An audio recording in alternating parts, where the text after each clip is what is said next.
Welcome back to Morning Joe. Joining us now, Vice Chairman of the Select Committee on Intelligence, Democratic Senator Mark Warner of Virginia. Senator Warner, good morning. It's good to see you. You are a businessman. You've been successful in your private life. And just want to ask you about how you're dealing with Virginians who are concerned about their businesses. Small businesses in particular. We've got, $3 trillion over the course of 4 bills poured into the system of stimulus, some of that into the Paycheck Protection Program. House Democrats now looking for $3 trillion more dollars. How are the small businesses in your state who've not gotten their money, who are worried about their survival, going to deal with the next couple of weeks and months as the economy continues to be shut down? Well, I think you're seeing enormous uncertainty with this absolutely devastating economic loss. 33 million Americans losing their jobs, unemployment levels, I'm sure, above 20% at this point, and some level of confusion. You hear about these numbers, $2.7 trillion that we've appropriated, another $4 trillion in Federal Reserve lending, and most responses is, that's great, but where's my money? Where's my check? And I think the PPP program was well-intentioned. I think there were design flaws. I think there was a problem from companies that were too big receiving money, public companies, and also companies that had no demonstration of revenue loss. So what I've proposed, and I've got folks like Bernie Sanders, who has been supportive of this idea, and on the right, Josh Hawley, the Republican senator from Missouri, has a very similar plan that says before we simply refill up the bucket of PPP or unemployment or others, maybe we should take a pause and do what the Europeans have done and do direct paycheck support. I have a program called the Paycheck Security Act. It would pay up to 90% of, up to 100% of each salary of the $90,000 from small businesses to medium to large. We'd make sure we'd only go to businesses who have actually had revenue loss. Very biggest businesses would not qualify. We think this approach, which reconnects the worker to the employer, would, one, give us a quicker startup when we do reopen, and 2, would make sure that those 27 million Americans who lost their health insurance as well as losing their jobs would be reconnected and keep that health insurance. So I know this would be a major transition of all these programs to something that I think would be simpler and actually cheaper all in. But my hope is we'll be introducing it next week, and I think you're going to see support across the political spectrum, because it might give, to answer your question directly, it might give that small business owner some certainty that their payrolls were going to be protected. And candidly, what it would also do is, we got one area that we've not talked a lot about, are mid-level businesses.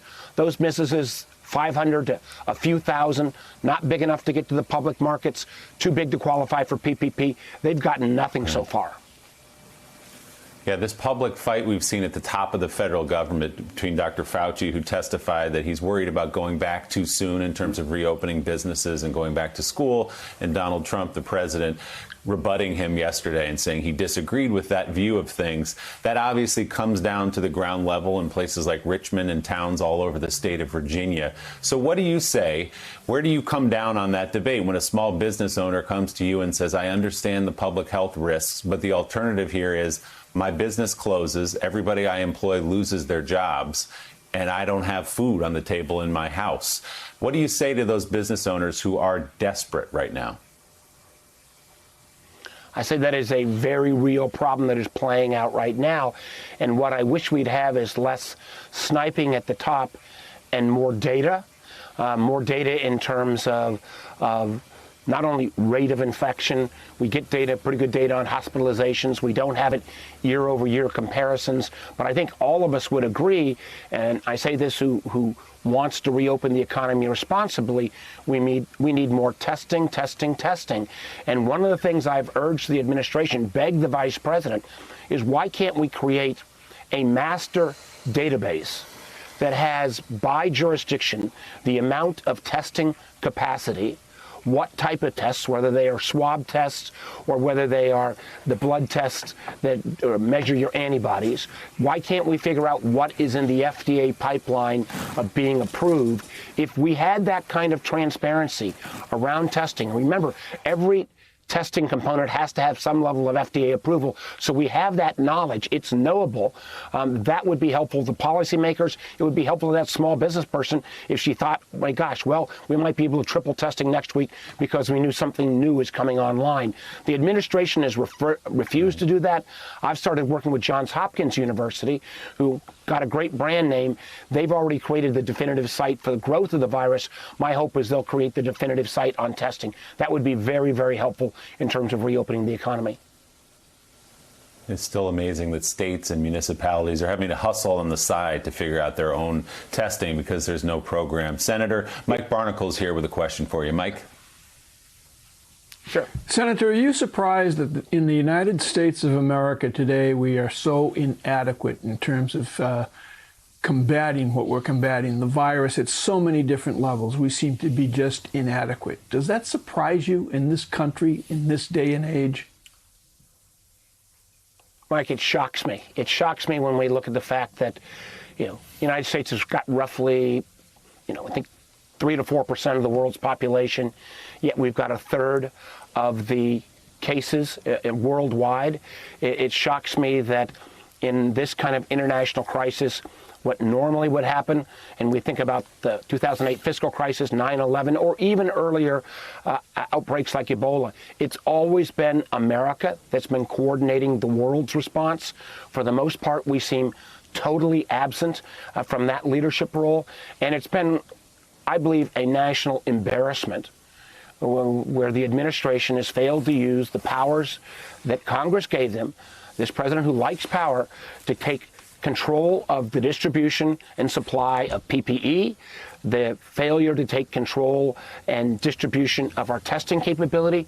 And we're seeing the kind of almost dog-eat-dog kind of competition between hospitals and states. It's obscene, both driving up the cost of PPE and not getting the testing out to the right folks. And unless we see a better command and control position take place, when we get to a vaccination, we could have exactly the same crisis. If we're not right now acquiring domestic supply chain on things like glass vials and other tools that will be necessary when we get a vaccination to distribute that fairly across the country, shame on all of us.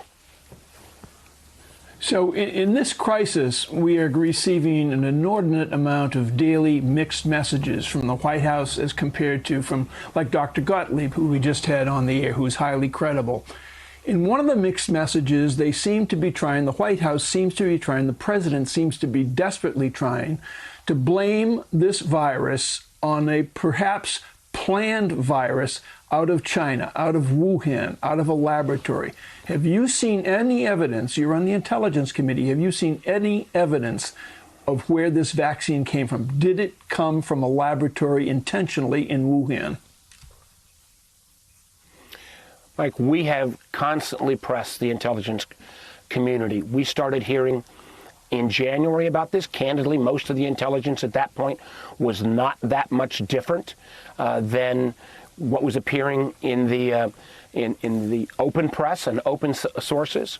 But clearly the vaccine, the virus originated from China, and China has been very opaque about letting other international scientists in, but we have pulsed the IC regularly to try to get those answers. Is there anything else there that's not appearing in the intelligence that we read?